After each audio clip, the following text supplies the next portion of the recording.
Before we move on to our next topic, one other question I wanted to ask you about the work specifically to Armadale is something you've been doing recently.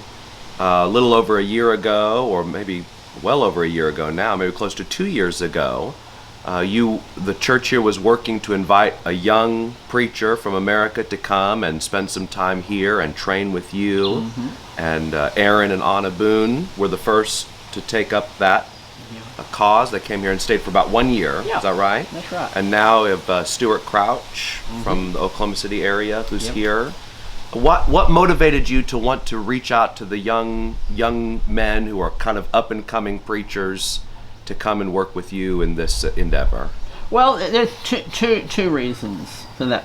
The first one is, we know how the Lord has taught us that the church is to grow. In 2 Timothy 2 and verse 2, Paul says to the young preacher Timothy, "The things you've heard from me in the presence of many witnesses, these teach to faithful men who will be able to teach others also." So part of my role as an evangelist is to train young men who desire to preach the gospel. And so Aaron and Anna came out and were just wonderful. We loved them to bits, and they dedicated a year to their work. They're now working in the Dallas area, and things are going really great for them, and that's just thrilling for me. And now we have Stuart Crouch here, and he's following in their footsteps, doing great things. The brethren just love him to bits, and he really is helping me, which comes to the second of the two reasons. With the small congregation that I told you about in the small country in Narragansett, they have no men who can lead at this stage. A brand new church. Brand new church. And so we in the Armadale church are going down every Sunday to really hold services. Right. And we are small.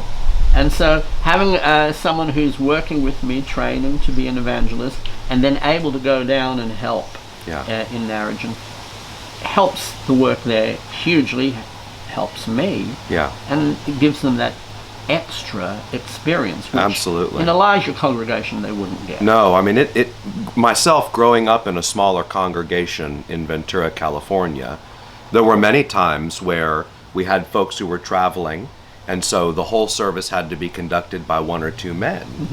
And so I had that experience as a teenager and feel like that was invaluable.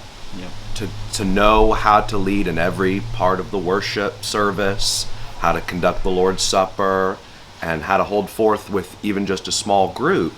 So I can see how that experience for a young man who's up and coming to come here and to do that with you would be definitely a wonderful experience to have. Yeah, and as an evangelist, we'll often go into new areas. Yeah.